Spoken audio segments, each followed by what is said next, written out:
Hello everyone. Happy New Year. Welcome back to 신나게 놀자. 사이언스, 테크놀로지, 이코노미, 스트래티지 이런 것들과 노는 곳입니다. 이번에는 100세 생일 파티 때 강북 오산 종주를 하기 위한 그런 건강 투자 전략 이런 야심찬 헬스 스트래티지를 가지고 놀아보겠습니다. 강북 오산 종주라는 것은 서울 북부에 있는 불암산, 수락산, 사패산, 도봉산, 북한산 한 방에 달리거나 걷는 것입니다. 불수 사도복이라고도 하죠. 대략 한 42km 정도 되는데 개인적으로는 그 지리산 화엄사에서 대원사까지 화대종주 45km보다 난이도가 좀 더 높다고 그렇게 평가를 합니다.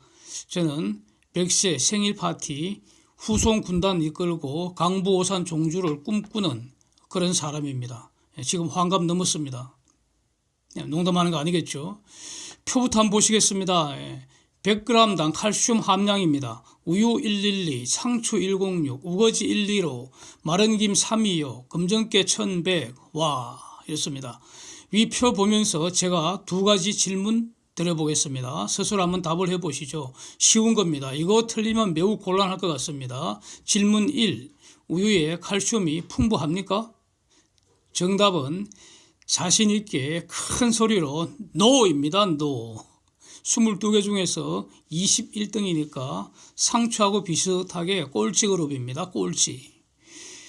다음 질문은 상당히 어려울 수 있습니다. 질문 2. 우유 속의 칼슘은 어디서 왔습니까?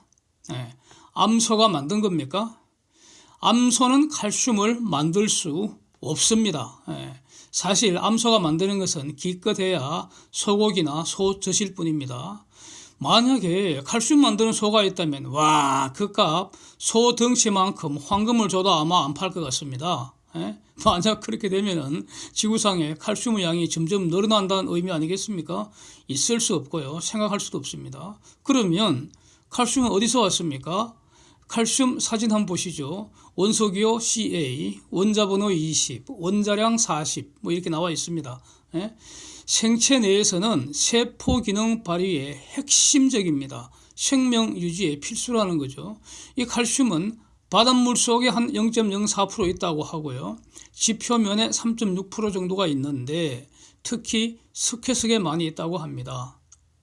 이렇게 칼슘은 존재하는 것입니다. 존재하는 것을 존재하지 않도록, 즉 없앨 수도 없습니다. 칼슘을 완전히 없애는 방법 우리는 모릅니다. 언제부터 존재하는가? 정답은 창세기 1장이라고 봅니다. 태초에 하나님이 만들어 놓은 것이 계속 존재할 뿐 그 총량이 늘어나거나 줄어든다고 볼 수 없습니다. 그래서 우리가 주기율표에 있는 그 모든 원소들이 다 그렇죠. 그래서 원칙적으로 인간이 새로 만들거나 또 없앨 수 없습니다. 우라늄이 저절로 핵이 붕괴되어 나부로 변해가는 것은 그건 원래 그렇게 창조된 것일 뿐이고요. 가령 핵 붕괴가 빨리 일어나게 하는 거, 그게 원자폭탄이거나 뭐 그걸 핵 붕괴 일어나는 속도를 조절하는 거, 그게 이제 핵 발전이고 그런 거 아니겠습니까? 그러나 분명한 것은 그 역의 과정, 납이 우라늄으로 되도록 우리는 할 수가 없습니다. 그래서 할 수 있는 것과 할 수 없는 것을 명확하게 할 줄 알아야 건강에 좋겠습니다. 자, 이것을 표현하는 말이 가령 뭐 질량 보존의 법칙의 이 개념을 원용할 수도 있지 않을까 싶습니다. 질량 보존 법칙 정확한 의의는 그거 아닙니까? 화학 반응할 때 전후로, 화학 반응 전후로, 이 말은 물질들이 서로 붙고 떨어지고 해서 새로운 물질을 만들어질 때 그 반응에 참여하는 물질들 비율은 일정하다. 즉 새로 만들어지거나 없어지지 않는다는 거 아닙니까? 그래서 저는 미국 드라마 아닙니까? 미드. 그 중에서도 CSI 이거 Crime Scene Investigator 이거 정말 재밌게 보는데 한번 봤다 그러면 그냥 한 대여섯 개 아니면 10개까지 그냥 몰아치기 하고 그렇게 보는데 그거 보면은 전부 다 이제 아주 강력한 범죄들을 다루니까 범죄하면 이제 시체가 나오고 그래서 시체를 또 해부를 해야 되잖아요. 시체 해부 과정이 잘 소개되는데 해부의 원리라는 것도 저는 그거 보면서 그렇게 생각을 했습니다. 바로 죽는 순간에 몸속에 있던 물질들이 그걸 누가 인위적으로 없애지 않는 한 시체 속에 그대로 남아있다는 겁니다. 보존된다는 겁니다. 없어지지 않고. 만약에 죽은 후에 추가적으로 어떤 거 화학 반응이 일어난다면 그 과정도 우리는 추적할 수 있다는 겁니다. 그래서 거짓말을 밝히고 실체적 진실을 알아내는 수단이 해부가 된다는 것. 그런 것들이 바로 지금까지 설명한 이런 것들이 이제 그 원리가 되지 않겠습니까? 식물은 햇빛과 공기 중에 이산화탄소를 가지고 또 햇빛으로 물을 광분해해서 수소를 얻고요. 그래서 탄소, 수소, 산소, 요걸 재료로 해서 창조 당시에 사전에 입력된 DNA 프로그램에 따라서 포도당을 만들어내는 것입니다. 식물이. 이 과정에서 많은 무기물, 즉 칼슘, 마그네슘, 칼륨, 철, 많은 무기물이 필요한데 그거는 토양 속에 있던 것이 물 속에 녹아서 이온 등의 형태로 식물에 제공된다는 거 아니겠습니까? 식물의 생장에 사용을 하고 남는 거 과일이나 열매 이런 게 저장을 해두고요. 또 식물이 죽는 순간 그 식물 몸속에 이렇게 남아있는 겁니다. 그래서 우유 속의 칼슘은 소가 먹은 풀 속에서 이전된 것입니다. 소가 만든 게 아니죠. 세포의 3대 구성 성분이 탄단지 아닙니까? 탄수화물, 단백질, 지방. 그 외에 생명 유지 위한 모든 무기물, 비타민 등이 세포에 그대로 존재하는 것이죠. 이걸 먹는 동물에게 그대로 이전되는 것이고요. 그래서 이전되어 사용될 뿐입니다. 죽으면 부패되어서 다시 흙으로 돌아가는 것이고요. 그래서 For dust you are and to dust you will return 이렇게 하나님께서 선언하셨습니다. 너는 흙이니 흙으로 돌아갈 것이다. 하나님이 아담과 아담의 후손에게 선언한 형벌입니다. 이거는 형벌. 인간은 운명이 아닌 어떤 그 인간의 존재 법칙이 아니고요. 그냥 형벌일 뿐입니다. 형벌의 결과로 이렇게 되는 것입니다. 원래 인간은 영생하는 존재였죠. 그래서 아담 때문에 그 죽음이 왔는데 예수 그리스도를 믿음으로 다시 영생을 얻는다는 것. 이게 기독교 복음의 핵심입니다. 자, 칼슘이 부족하면은 그러면은 칼슘이 부족하니까 금속 칼슘을 갈아갖고 차에 타 마시면 되겠습니까? 안 되죠. 그거 절대로 안 됩니다. 그 다음에 칼슘 보조제 이런 거 절대로 저는 먹지 않습니다. 섭취를 절대로 권하지를 않습니다. 돈만 갖다 버리고 몸 망친다고 저는 생각합니다. 가장 좋은 방법은 뭡니까? 위에서 표에서 봤지 않습니까? 상추쌈 맛있게 먹고, 김 맛있게 먹고요. 저는 그 참기름 안 먹습니다. 시골에서 짠 진짜 참기름 아무리 좋아도 저는 안 먹습니다. 대신에 참깨를 그냥 먹습니다. 맛나게 드시고 운동하는 것이 이게 최고입니다. 자, 칼슘을 예로 들었지만 사실은 모든 무기질에 공통되는 것입니다. 자, 먹어야 살고 안 먹으면 죽고요. 잘 먹으면 팔팔하게 잘 살고요. 못 먹으면 비실비실하다가 죽습니다. 도대체 잘 먹는 것이 무엇이냐? 자, 굉장히 중요하겠죠. 먹는다는 것은 저는 이렇게 정의합니다. 생명 유지에 필요한 거 얻는 과정입니다. 그래서 필요한 것만 얻어가면 됩니다. 살아있는 생명체는 강력한 생화 공장이기 때문에 많은 것을 만들어냅니다. 그렇죠? 우리는 생체 공장을 돌리는 데 필요한 에너지가 될 연료, 즉 땔감을 먹어야 되고요. 그 다음에 이 생화 공장이 많은 제품을 만들어내는데 그 생산의 원재료가 되는 것을 먹어야 하는 겁니다. 다른 걸 먹을 필요 없습니다. 땔감하고 원재료를 먹어줘야 한다는 겁니다. 그러면 동물과 식물 이 생체 공장을 가동하는 연료, 즉 에너지원이 뭡니까? 그는 전기나 석유가 아니고 바로 포도당입니다. 그래서 식물은 자신이 직접 만든 포도당을 태워서 숨을 쉬고요. 그거 남으니까 이 남은 포도당을 원재료로 해서 식물 자신이 직접 아미노산 만들고 그래서 그 아미노산으로 단백질 만들고요. 또 지방산 만들어서 지방을 만들어낸다는 겁니다. 그리고 또 필요한 비타민도 만든다는 거죠. 이 과정에서 필수적인 칼슘 등 모든 무기물은 물속에 녹은 형태로 뿌리를 통해서 흡수해서 사용하고 또 몸속에 저장하거나 남겨두는 겁니다. 동물은 포도당 만들 수 없습니다. 그래서 살기 위해서는, 즉 땔감을 얻기 위해서는, 즉 숨을 쉬기 위해서는 반드시 식물이 만든 포도당을 먹어야 합니다. 그리고 동물은 자신의 DNA 명령에 따라서 포도당을 원재료로 해서 자신의 아미노산을 만들고 자신의 지방산을 만들어서 자신의 단백질과 자신의 지방을 만들어서 사용하는 겁니다. 따라서 동물은 포도당은 반드시 먹어야 하지만 단백질과 지방은 먹는 것이 아니라는 겁니다. 만들어 쓴다는 겁니다. 예, 다만 어떤 아미노산이나 어떤 지방산은 동물이 만들지를 못하는데, 즉 사람이 만들지를 못하는데 이것은 반드시 먹어야 하는데, 문제는 이 반드시 먹어야 하는 아미노산, 지방산을 필수 아미노산, 필수 지방산 이렇게 이름을 갖다 붙였는데, 그 필수라는 의미는 포도당으로 자기 몸이 스스로 만들 수 없다는 것을 의미할 뿐입니다. 그래서 포도당을 얻기 위해서 우리가 포도당만 먹는 게 아니지 않습니까? 그렇죠? 맛있는 밥을 먹고 맛있는 과일을 먹고 이렇습니다.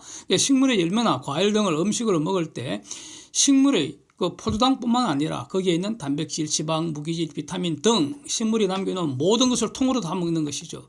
그래서 이 식물의 단백질, 식물의 지방에 바로 필수 아미노산, 필수 지방산이 차고도 넘칠 만큼 있다는 겁니다. 상추, 깻잎, 들깨, 고구마, 옥수수, 사과, 가마, 땅콩 다 그렇습니다. 네, 그렇습니다.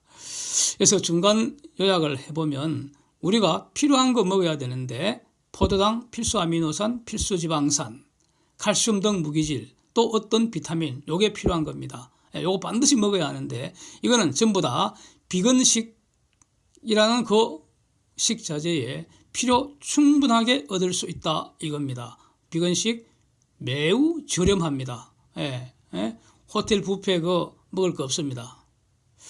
자, 비건식은 일체 고기, 생선, 일체 우유, 일체 계란, 즉 고생우개 안 먹고요. 저 같으면 현미 잡곡밥에다가 야채, 과일, 견과류 이것만 먹습니다. 그래서 아주 지독한 편식주의입니다. 저는 우유로 오염된 아이스크림, 그래서 베스킨라빈스 바로 쓰레기통을 던져버립니다. 그래서 우유로 오염된 빵이나 과자 절대로 안 먹습니다. 여기서 주의할 점은요, 고기, 생선, 우유, 계란을 먹어도 앞에서 보면 필요한 것을 얻을 수는 있습니다. 얻을 수는 있는데 문제는 필요 없는 것도, 즉 해로운 것도 몸속에 같이 들어온다는 겁니다. 육식 그 자체가 소화 과정에서 해롭다는 것입니다. 해롭다는 겁니다. 육식의 대표로 이제 우유를 생각해 보십시다. 저는 우유가 가장 더럽고 가장 해로운 음식이라고 결론 내렸습니다.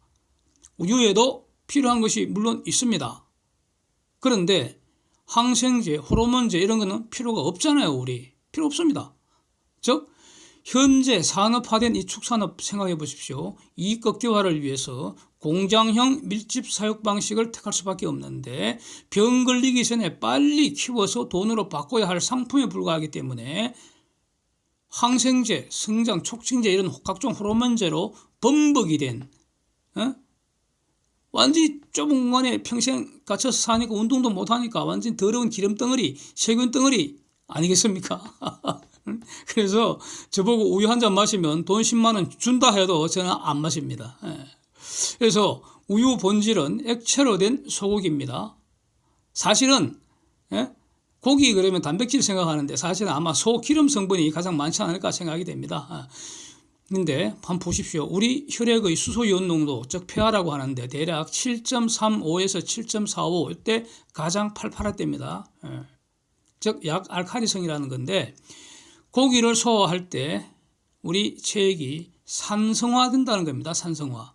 산성화되니까 이걸 중화를 시키기 위해서는 염기가 필요한데 그게 바로 제일 좋은 게 칼슘 이온이라는 거죠. 칼슘 Ca++이니까.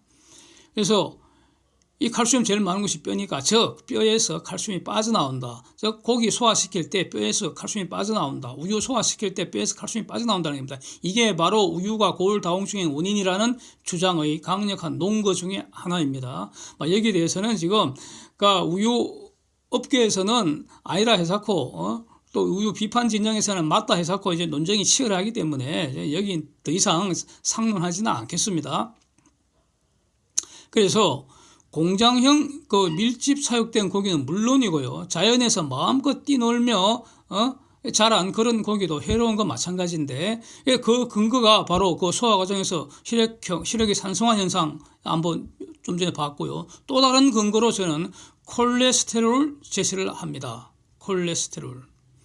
동물 세포의 주요한 특징이 콜레스테롤이고요. 동물은 자기가 필요한 콜레스테롤을 필요할 때 스스로 만들어 사용합니다. 그러나 식물은 콜레스테롤이 필요가 없기 때문에 만들지를 않습니다. 표 한번 보십시오. 참깨, 우거지. 왜냐하면 제가 우거지 엄청 좋아하거든요. 공통으로 콜레스테롤 빵입니다. 빵. 이거 아무리 먹어도 콜레스테롤 성분 섭취하지 않는다는 뜻입니다. 비건식은 콜레스테롤을 음식으로 섭취하지 않습니다. 자, 우리가 건강검진 받으면 대략 그 중년 이상 빠르면 한 30 넘어가면서부터 공통으로 이제 콜레스테롤 비중 많다고 이게 지적받잖아요. 대부분 그렇죠. 흔히 설명하기를 뭐 저밀도 콜레스테롤 나쁜 거고 고밀도 콜레스테롤은 뭐 혈관을 청소하니까 좋은 거 이렇게 쉽게 이렇게 설명하면서 저밀도 많은 음식 피하고 뭐 고밀도 많은 음식 먹어라. 이래서 완전 헛소리고 아주 무지 몽매한 소리라고 저는 말씀드리겠습니다. 자신 있게 말씀드리겠습니다. 콜레스테롤에 좋은 거 나쁜 게 어디가 있습니까? 다 필요하니까 우리 몸이 만들어 사용하는 거 아니겠습니까? 그래서 비건식 하면은 콜레스테롤 음식으로 섭취가 아예 안 되고요. 육식을 하면은 고기에는 그 고기가 살아있을 때 만들어 놓은 콜레스테롤 남아있기 때문에 그래서 인간이 그걸 섭취하니까 그렇게 되면은 혈액 내에 콜레스테롤 수치가 높게 나타나는 것은 사항이 팩트가 관찰이 된 것이고요. 그래서 혈관에 있는 그 콜레스테롤 농도가 장기간 많은 상태로 유지가 되면은 저밀도는 혈관 바닥에 쌓여서 그래서 혈관을 막아버리고 또 고밀도가 만약에 혈관이 막혀 있으면 고밀도가 돌아다니다가 혈관을 청소해 주더라.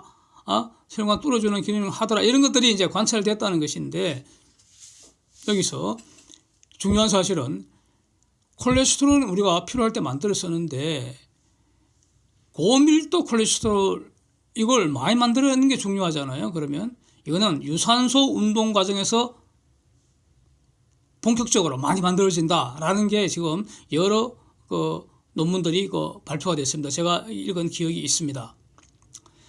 또 비타민 D는 햇빛 그 속에 그 자외선이 피부에 있는 콜레스테롤하고 반응을 해서 만들어지는 것이죠. 그래서 비타민 D는 음식으로 섭취되는 게 아닙니다. 그렇죠? 그래서 여기까지 매우 중요한 거 햇빛 받으면서 즉 자외선 쪼이면서 운동하는 게 매우 중요하다. 비타민 D도 만들고 고밀도 콜레스테롤도 만든다. 그러니까 운동하는 게 매우 중요하다 알 수 있습니다. 비타민 D는 단순한 비타민이라기보다는 일종의 어떤 필수 호르몬과 유사하다 이렇게 설명을 하기도 하더라고요. 비타민 D를 공부를 해보니까. 그래서 건강 유지 위해서 정말 핵심적으로 중요하고 자기 면역력 증강에 필수라고 합니다. 그래서 예전에도 한번 설명드렸는데 트럼프 대통령이 유세 중에 코로나 확진 받아서 격리 치료 받았잖아요. 그래서 존스 홉킨스 유니버시티 의료진들이 가서 치료를 했다고 하는데 그때 이제 언론상에 의료진의 처방이 공개됐습니다. 그게 아주 특이한 게 비타민 D가 딱 포함되어 있었습니다. 또 그래서 지금까지는 비건식 운동 이것이 최상의 헬스 스트래티지다 지금 이런 말씀을 드리고 있는데 이제 경험적 증거를 말씀드리겠습니다. 제가 바로 비건식 이제 7년 차입니다. 7년 차. 제가 뭐 4년 차, 5년 차 이럴 때도 영상을 계속 올렸 기억이 있는데 지금도 남아 있습니다. 이제 7년 차 접어들었습니다. 그 다음에 제가 이렇게 철저하게 비건식 하면서 운동하면서 아무 문제 없이 잘 지내고 있다는 점 말씀드리고 또 다른 것이 이제 개입니다. 개 토이푸들 우리 집 반려견인데 토이푸들 이름이 보리라고 이렇게 소개를 드렸었는데 금년 4월 19일생인데 7월 3일 날 이제 저희 집에 입양이 돼서 지금까지 같이 잘 살고 있는데 완전 비건식으로 같이 먹고 삽니다. 고기, 생선, 우유, 계란 우리 토이푸들 보리한테도 안 먹입니다. 그래서 요즘 집 근처 개남공원이라고 있습니다. 동네 야산 조그만 야산이 2개짜리인데 그래도 산이 그래도 2개짜리 공원인데 같이 산길 달리기 한번 하면은 10km 정도, 산에서만 10km, 집까지 왕복 2.2km 추가해야 됩니다. 산길 달리기 한 10km 정도 같이 거뜬하게 소화합니다. 12월 24일 날 제가 반려견도 비건식과 운동이 최고라는 영상을 올렸는데 관심 있으시면 한번 보시기 바랍니다. 코로나 팬데믹 시대를 지나면서 자가 면역력 증강 정말로 중요하다. 이거 알 수 있습니다. 이건 아무리 강조해도 지나치지 않습니다. 제가 최근에 경험한 건데, 동네 GS 편의점 사장님 알고 지내는데, 한 40 넘겨서 늑장가를 가서, 이제, 딸이 이제 얼마 전에 돌을 지냈는데, 첫 딸이, 며칠 전 갑자기 열이 나고, 아파서, 열이 풀풀 나고 아파서, 애들은 갑자기 그렇게 열 나고 아픈 적이 많잖아요. 그래갖고 가까운 병원에 가려고 했는데, 열 난다고 코로나 아니라는 증명 없으니까 안 받을 수 없다는 겁니다. 이런 황당한 상황이 어디 있습니까? 그래서 병원을 그냥 전전 막 헤매다가 겨우 집에서 먼 병원 이제 가까스로 구해갖고 어쨌든 병원 갔다 와서 이제 잘 치료가 됐다는 겁니다. 열 내리고 이제 잘 크고 있다는 겁니다. 얼마나 황당합니까? 아기들이 갑자기 열 많이 나는 거 매우 흔한 사실이죠. 우리 모두 이렇게 그런 과정 거쳐서 살아남았고요. 또 우리 자녀들도 그렇게 키운 거 아닙니까? 코로나도 열이 나죠. 그러나 코로나 아니더라도 열이 나는 병은 매우 많잖아요. 그래서 열 난다고 안 받아주면 코로나 아닌 다른 많은 병을 제대로 치료받을 수 없게 되잖아요. 예? 우리가 간단한 명제인데 명제 P이면 Q이다가 참이라고 하더라도 그 역의 명제 Q이면 P이다는 언제나 참은 아니라는 거 아닙니까? 예? 코로나는 열나지만 열난다고 코로나가 언제나 코로나라고 할 수 없는 거 아닙니까? 이거 고등학교 1학년 그 수학 정석 시간이지 우리 공부하는 것인데.